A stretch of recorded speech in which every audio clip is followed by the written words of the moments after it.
Welcome back. Are you one of 8 million women who suffer from hair loss? Well, it's Hair Loss Awareness Month, and with that in mind, we're joined now by Mary Corrigan, who once suffered 90% hair loss. And we're also joined by trichologist Trisha Buller. Good morning to both of you.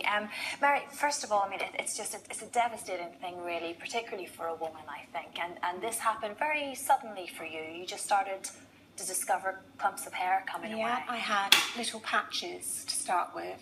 And then a few months later, it was just coming out by the handful. And whereas I used to have, well, hair like I've got now, it went down to a tiny little ponytail. And after that, it would come back and it would go. And it got to the stage where I lost 90% of my hair. 90%. So, of course, you went to your GP straight away. And what happened at that stage? Was there any sort of advice at that point? Well, they said, see what happens, come back, we'll do some blood tests. But I did keep pursuing my GP, and I was sent to a dermatologist, and she basically told me to learn to live with it. Hopefully I would get over it, but there was no guarantee. So you were given nothing to try and fix it? Well, I thought I would go and I would be given a solution, and I wasn't. But it had a real devastating effect on you, didn't it? You said if you hadn't had 3 children, you'd have shut yourself at home. You wouldn't have gone out. Absolutely, because your whole personality goes with your hair, and because of my hair being the colour it is, it's rather unique. And friends were saying, well, why don't you wear a wig? And I was like, well, I know it's not me if I'm wearing a wig, so I want to recover from it. I don't want to just put up with it. And recover from it you have, through an area that many people would be quite surprised about. So when did you first realise that diet was affecting your hair loss? The first thing I realised was looking at researching iron, and because I'd had 3 children, I'd had very low iron after all the births. I looked into how to build up my iron levels because I wasn't anemic. So the doctors weren't keen to treat me for iron, but if you have low iron levels, it does cause hair loss. So I did a 3-month regime of tablets, diet, and that was going really well. But once I stopped the tablets, it all started falling out again. So then I thought, well, there's something else going on, and I researched more and found out about candida of the gut, and it's otherwise known as leaky gut, and that worked really well. Once I'd realised that, it stops you absorbing nutrients in your diet, so hair is probably the first thing that the body will dispose of, and the way to kill it is to go sugar-free because it feeds off sugar. So I went completely sugar-free for 7 weeks. And carbs as well, isn't it? Yeah, you can't have any white processed carbs.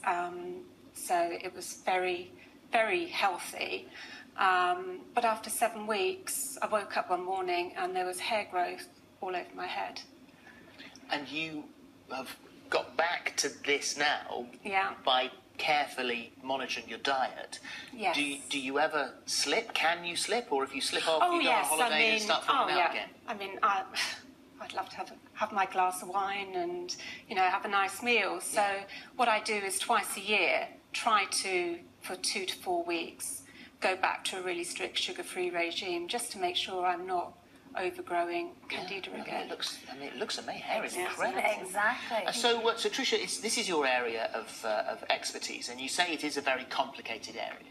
It is. A lot of people think that they're losing their hair and there's one cause, but it can be many, many different causes. I think listening to Mary's story is quite unique because she's really researched it, and if she had realised that there was trichologists out there, they could have actually helped her on her journey. But unfortunately, if you feel that you're not getting any help and you're told you've just got to deal with it, that really isn't so, because diet is huge with hair.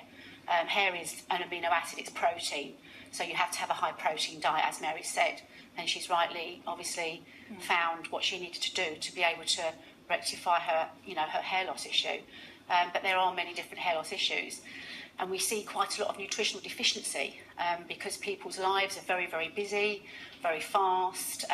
They miss out on breakfast, they miss out on lunch, they go home, they've got children, they go to the gym for 2 hours, and they say, but I'm very healthy. I've had breakfast, fruit for lunch, and I've just had chicken for supper, so I'm eating really healthy.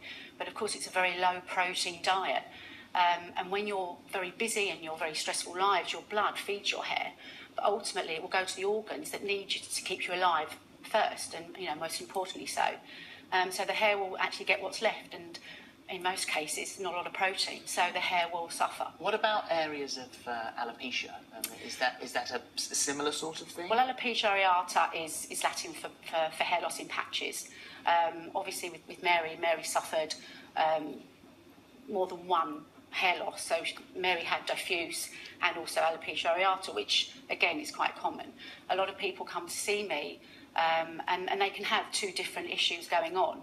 And that's why it's key to go to a trichologist to get a consultation. We take a holistic approach. So we look at your lifestyle, your diet, your family background, your medical history, and it's really important that you go down these paths to come to the correct diagnosis and prognosis. And sometimes it's not a miracle. It doesn't work for everyone. If you are losing your hair, male pattern baldness, that sort of thing. Which is a different, that's to do with hormones, that's to do with, a change of enzymes from a hormone from testosterone to dihydrotestosterone. And then female pattern androgenetic hair loss, that's again hormonal.